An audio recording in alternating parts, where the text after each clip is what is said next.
तक है, देश का 40% खनिज संपदा है, वो जो बाहर मजदूरी करने जा रहे हैं गुजरात और महाराष्ट्र अन्य जगह, उसको वहाँ मुफ्त में राशन देंगे। अरे प्रधानमंत्री जी चाहते हैं मतलब कि मजदूरी करने बाहर जाए, और मजदूरी करने बाहर जाएंगे तो उसको आप राशन देंगे, जिसका ज़मीन पे 40% खनिज संपदा है, जिसका ज़मीन पर कोयला है, हीरा है, सोना है, अभ्रक है, एल्युमिनियम है, सब कुछ है। उस ज़मीन को जो उस ज़मीन के मालिक को आप जो है कि मजदूरी करने के लिए जो गुजरात जाता है उसको आप फ्री राशन देंगे। अरे ये लोग तो आज देश का सबसे अमीर लोग होना चाहिए, इसका हम लोग इसके लिए वोट देने का काम करेंगे इस बार। ईवीएम हटाओ और देश बचाओ और मोदी हटाओ देश बचाओ, इस पर आपका क्या विचार है? बिल्कुल, जो देश ईवीएम बनाया है वो देश में ईवीएम से चुनाव नहीं होता है, और लोकतंत्र पे अगर सवाल खड़ा हो, ईवीएम पर अगर सवाल खड़ा हो, तो बिल्कुल ही लोकतंत्र को बचाने के लिए ना बजट को देखना चाहिए, ना समय को देखना चाहिए, ना मेहनत को देखना चाहिए। लोकतंत्र पे बना रहे, इसके लिए आम आवाम का आवाज़ को सुनना चाहिए, और आम आवाज़ पुकार रही है। मेरा भी मानना है कि ईवीएम से 100% सही वोट हो, ऐसा बिल्कुल संभव नहीं लगता है। इसीलिए ईवीएम के जगह बैलेट पेपर पर चुनाव हो, इसका हम समर्थन करते हैं, और हमारा डिमांड भी है। चूँकि जो देश ईवीएम बनाया है उस देश के कई वैज्ञानिकों ने इस बात को प्रैक्टिकली भी करके दिखाया है, जो कई मीडिया चैनल ने उसको छिपाया है, कि उन्होंने दिखा दिया कि कैसे कैसे हैक होता है, कैसे कैसे वोट को चोरी किया जाता है, कैसे कैसे रिजल्ट में परिवर्तन किया जाता है। अगर ऐसा सवाल आ रहा है तो सवाल अगर लोकतंत्र पे हो तो सवाल को समाधान ढूंढना चाहिए। इसलिए तो लगातार मोदी बोल रहे हैं कि इस बार 400 पार बोल रहे हैं। अरे 400 पार, और झारखंड में बोल रहे हैं 14 के 14, और गुजरात मॉडल दिखा रहा है।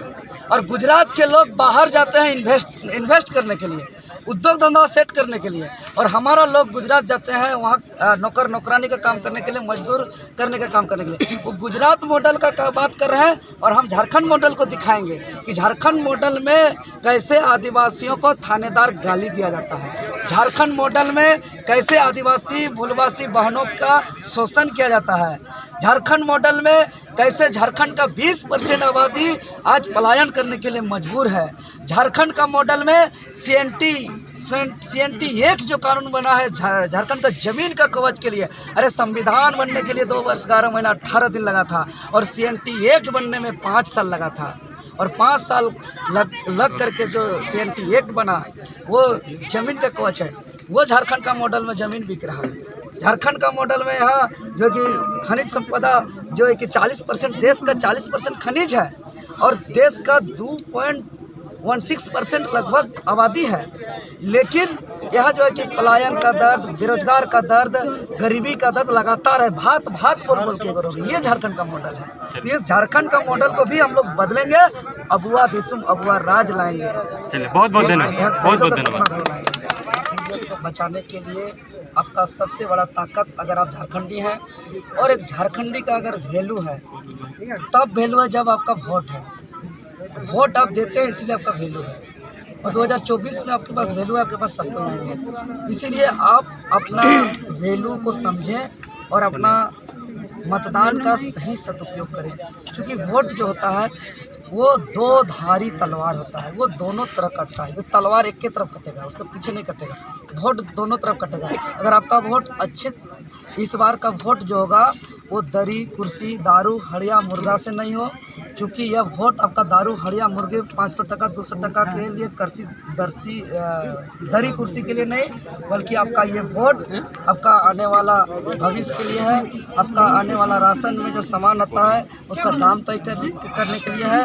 ये वोट आपके बच्चों का सरकारी स्कूल से कैसे शिक्षा मिलेगा इसको तय करने के लिए है। ये वोट आपका सरकारी हॉस्पिटल में बेहतर से बेहतर इलाज कैसे होगा इसके लिए है। आपका ये वोट 24 घंटा बिजली मिल रहा है कि नहीं इसके लिए है। आपका ये वोट आपके लिए सही सड़क है कि नहीं इसके लिए है। आपका ये वोट झारखंडी हित में नीति पॉलिसी बन रहा है कि नहीं इसके लिए है। आपका ये वोट जो अबुआ दिसुम में अबुआ आवास से लेकर आपका ब्लॉक में थाना में अफसरशाही जो चल रहा है, आपका खनिज संपदा को, बालू को, कोयला को, यहाँ का एल्युमिनियम को, यहाँ का अभ्रक को, यहाँ का सोना को जो बेचा जा रहा है उसको बचाने का है। आपका ये वोट जो यहाँ लगभग आबादी का 20% यानी कि 70 से 80 लाख रुपया जो प्रति साल पलायन कर रहा है, अलग अलग राज्य पे मजदूरी का काम करने जा रहा है, उसको बचाने का है। क्योंकि आप देखते हैं कि रजिस्टर्ड पलायन आपका लगभग 20 लाख है, लेकिन एक सर्वे का आंकड़ा बताता है कि 70 से 80 लाख का पलायन हो रहा है। और मोदी जी कहते हैं, कितना बेशरम है, तो माननीय मोदी जी प्रधानमंत्री कैसे कहते हैं कि आपका झारखंड का जो 20% आबादी झारखंडी आदिवासी मूलवासी जिसका